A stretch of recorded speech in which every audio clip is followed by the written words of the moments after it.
Did you get the coolest new plugin from the latest company? Well, if you have the time to tweak, 9 times out of 10, maybe 10 times out of 10, a stock plugin will get the job done. In this module of our course, Recording and Mixing Live Drums for Session Musicians and Producers, I'm going to go over in Ableton Live how I EQ and compress a one mic drum recording and get it ready for delivery to the next step of the project, whether that's release or sending to another producer for mixing, whatever it is. So anyway, let's get to it. For this one, we're going to use Ableton Live. I wanted to kind of break these up through different DAWs and just try and use the stock plugins throughout the whole course, because the point is it doesn't really matter which DAW you use. They all have good effects and things you can do with them. Okay, so here we are in an Ableton session. We've got the one mic of drums and we have the instrumental. So let's just listen to what this is sounding like here.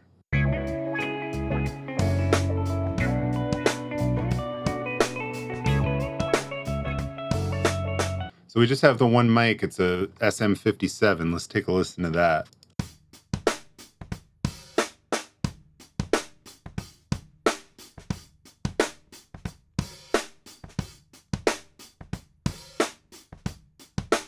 It's pretty cool. I think the vibe we can go with for this one is kind of like a break beat. The actual recording sounds pretty full frequency, so it matches up pretty well with the instrumental in this particular case. So we can try a couple different things. All right, so we're going to pull up the regular EQ from Ableton, the EQ8. And this has a nice little spectrum analyzer that you can look at.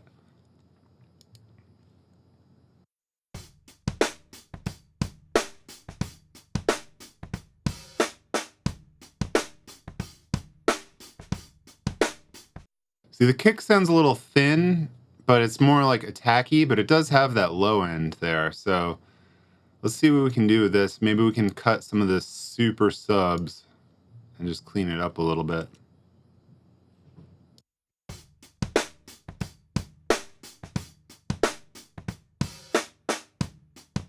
See, that hardly affects the sound at all. It looks like the snare fundamental is right around here at about 400 hertz.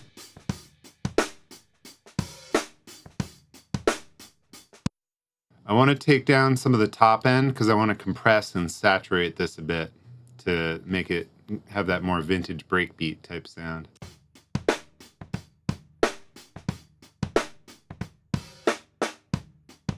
All right, that's pretty cool for a start. Now let's try the drum bus plugin in Ableton. This is one of my favorites.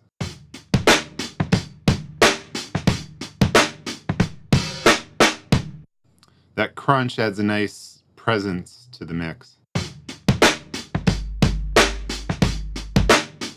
The boom, I think, is not really going to work on this recording because it's just kind of giving like a room resonance. That's better for probably a fully mic'd kit.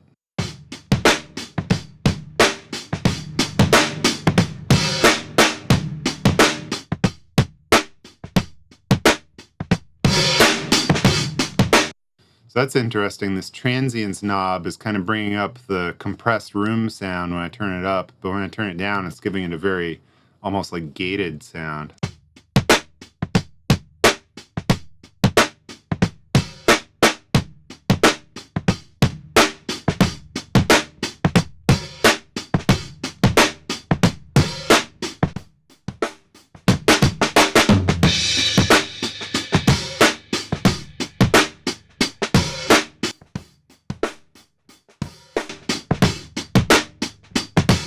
Another cool thing to do on this one is we could load up the EQ3. So this is kind of like a DJ EQ in Ableton, and what I want to do is we can almost make like a break beat where it's just the phone effect of the drums. So I'm going to set that up. So let's clear this so we're not confused.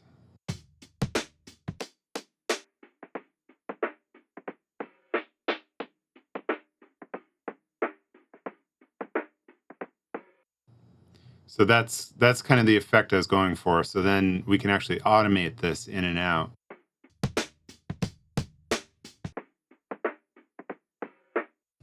And that'll help kind of change it up going into the sections.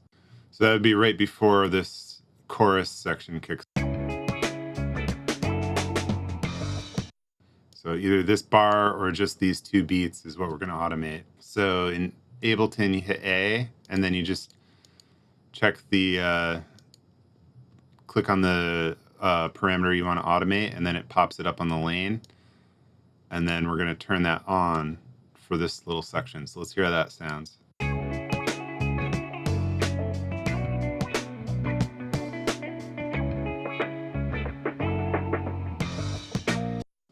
So that's pretty cool. Let's try it on just the fill.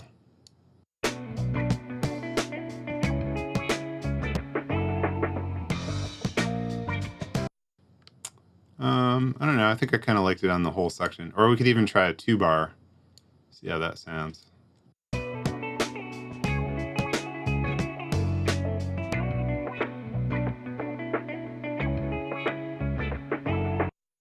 I think 1 bar might be the move.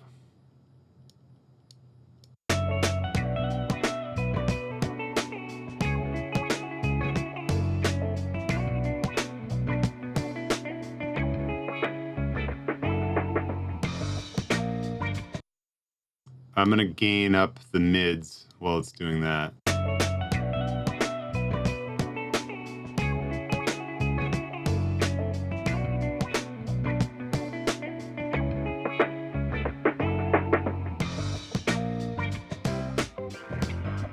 Yeah, that's cool. One of the most important things when you're delivering a mix is you want to make sure that the levels are right. So we're just going to do a quick mastering chain here. So a good one for that in the Ableton suite is the glue compressor. So this is kind of like a SSL bus compressor type plugin.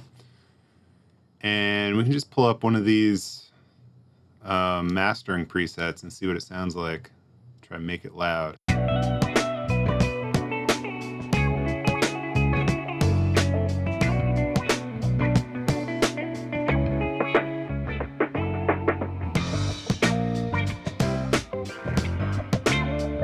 Certainly makes it loud. It's using this 5 dB of makeup gain, but it's hardly actually doing any compression. So the setting I like for SSL bus compressors for mastering is a 30 attack and release either 0.6 or 0.8 for like a faster release, or automatic for a slower release. So it depends on the song. So this song is kind of like upbeat and bouncy, so I would want the faster release. You would want the slower release on like a ballad or something like that. So let's hear how this sounds.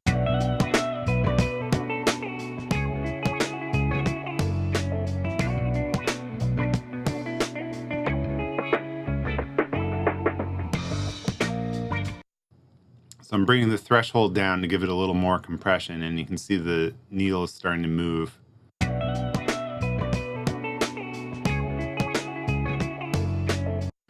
Let's A/B it with that off.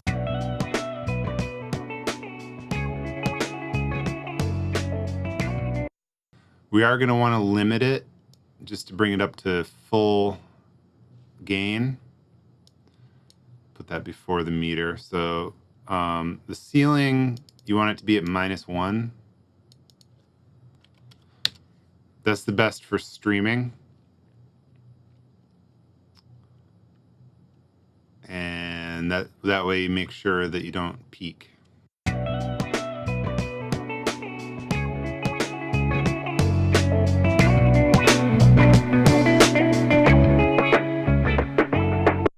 And with the limiter, I don't want to be doing a lot of gain reduction. I'm trying to get that done with the compressor.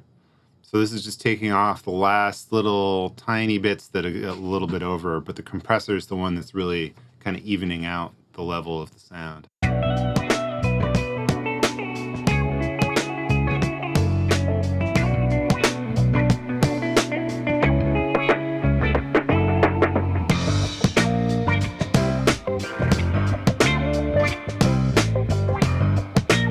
All right, now that we have that in place, I'm hearing the kick is a little too snappy for my taste, so let's see if we can EQ that a little differently. I'm actually going to put another EQ after our processing. So let's put another EQ8 over here.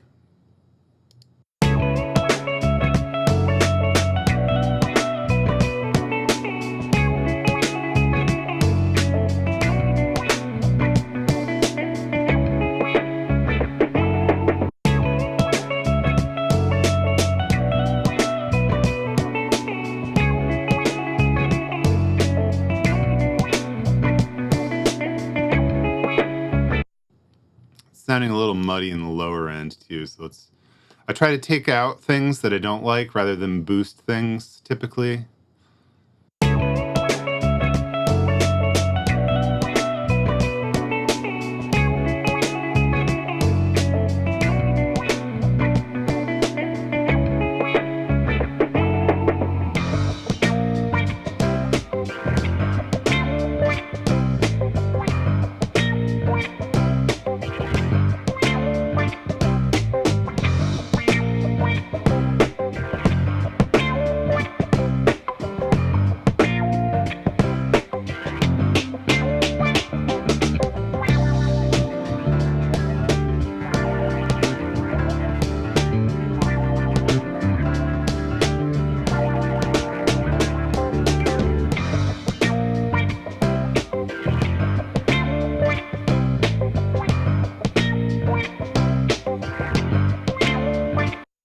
Trying to find a nice blend where it's present but not too crunchy or too like thin sounding in the high end. And I really didn't like the snap on that kick. So the other thing to do when you're EQing stuff, and I'm not really looking exactly at the meters. I mean, I'm looking at it, but I'm not using that to like pick a certain frequency. I'm just using it so I know where my hand is basically. But I'm using my ears to see what stuff sounds like. And another key thing that's very important on any of these mixes is to always check and see what you're doing and turn stuff off and turn it on and A/B it so you can make sure that you're actually improving the sound. So let's do that now.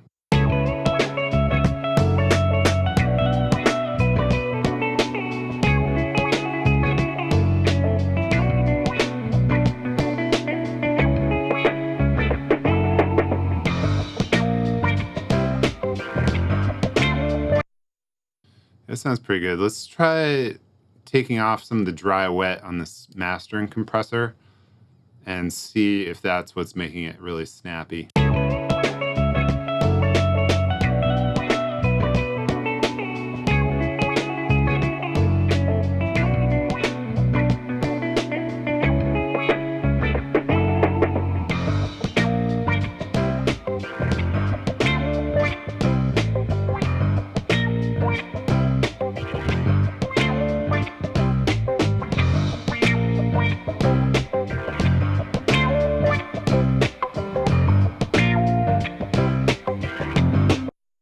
Also, when you're mastering stuff, another level to aim for is this -12. Between -12 and -9 is like pretty loud. That's for the RMS, so the average, and that'll get a good solid level so your track will sound like a similar level to other tracks on a playlist by other artists.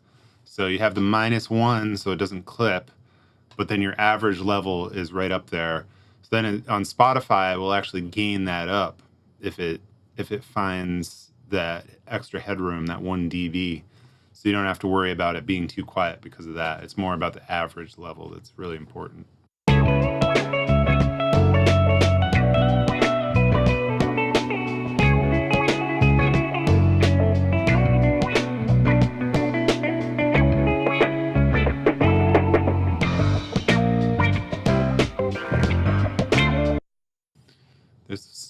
There's a little thick buildup here in the base of the track, so I'm actually going to just pull a little bit of that.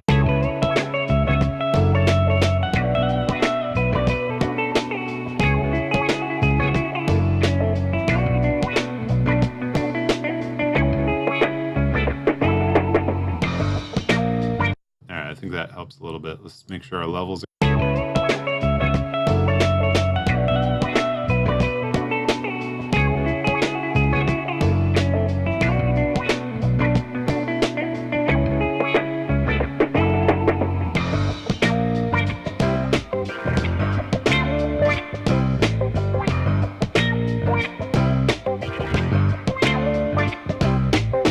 All right, I think that's pretty good. So now we just need to make sure that everything is going to sound right when we bounce it. Yeah, the intro sounds good. So I think we're just going to select this wave file, which is the instrumental, and then we can bounce everything. So in Ableton, you just go to export audio and video. And this is a 48 kilohertz session, but you can always do 16-bit 44.1 for the sample rate. That's like standard CD quality. If I'm delivering stems, I like to keep the sample rate the same. But this I'm bouncing as like a delivery for streaming services. So I would do the wave 16-bit 44.1. So we'll just export that. And there you have it. That's how I would mix a one mic drum session.